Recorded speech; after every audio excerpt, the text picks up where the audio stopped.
Hey Trips, Eduardo Eire. Let's go talk Cowboys. The camera caught it for half a second. CeeDee Lamb didn't blink when the question came, didn't hesitate, didn't even shift his weight. That's not normal for a receiver staring down a $136 million contract, while another alpha is about to reset the market. That's a man sending a message straight through the walls of Jerry World, and if you missed it, you missed the entire storm brewing. And that's exactly why I, Carlos Eduardo, have to step in here. Because what looks like loyalty on the surface is actually a pressure grenade sitting right on Jerry Jones's desk. From my film study. And yeah, contracts are film too, if you know how to read them. This is about spacing, leverage, and timing. The same way we break down a cover 3 seam or a double move on the boundary. What I see on the film is a front office that misjudged the geometry of the cap. They thought they could stack talent without compressing the pocket around themselves. They were wrong. CeeDee Lamb is your WR1, your route technician, your chain mover on the money downs. George Pickens? He's the vertical stressor, the boundary bully, the guy who forces safeties to widen just enough to open the middle. That's the triple threat when paired with a competent run game. But here's the brutal truth, you don't pay 2 receivers top of market money and still expect to dominate the trenches. Because championships in Dallas were never built outside in. Go back to the 90s dynasty Emmett behind that line, Eichmann protected, Urban closing. The cap allocation respected the line of scrimmage. Today, you're talking about committing over $64 million a year to 2 wideouts, before you even stabilize the offensive line or account for Micah Parsons' inevitable payday. And don't get it twisted, Micah is watching, quietly, calculating.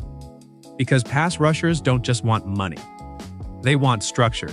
They want a roster that lets them hunt. If the cap gets top-heavy at receiver, your edge rusher starts seeing chips, double teams, and no interior push. That's how elite defenses die, not with noise, but with erosion. Now let's talk about Jerry Jones, because this is where the philosophy cracks. Long-term plans, no negotiations. I've heard that language before. That's stall tape. That's a front office buying time because they know the next contract after Jackson Smith and Jigba reset the market is going to hurt. Bad. And here's the part nobody in Cowboys Nation wants to say out loud. Lamb saying, "I don't care," isn't generosity. It's leverage warfare. He's removing Jerry's ability to divide and conquer. That's veteran thinking. That's locker room alignment against ownership math. But the cap doesn't care about alignment. The cap is cold, fixed, unforgiving. So now you're staring at the July 15 deadline like it's third and long in the fourth quarter. And your protection is already breaking down.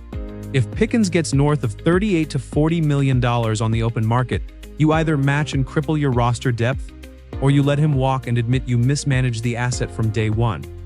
If I'm being brutally honest, the only clean move left is the one nobody wants to make. You trade Pickens before the deadline. You recoup capital, you rebalance the roster. You protect Micah's future, and rebuild the trenches like this franchise was built to do.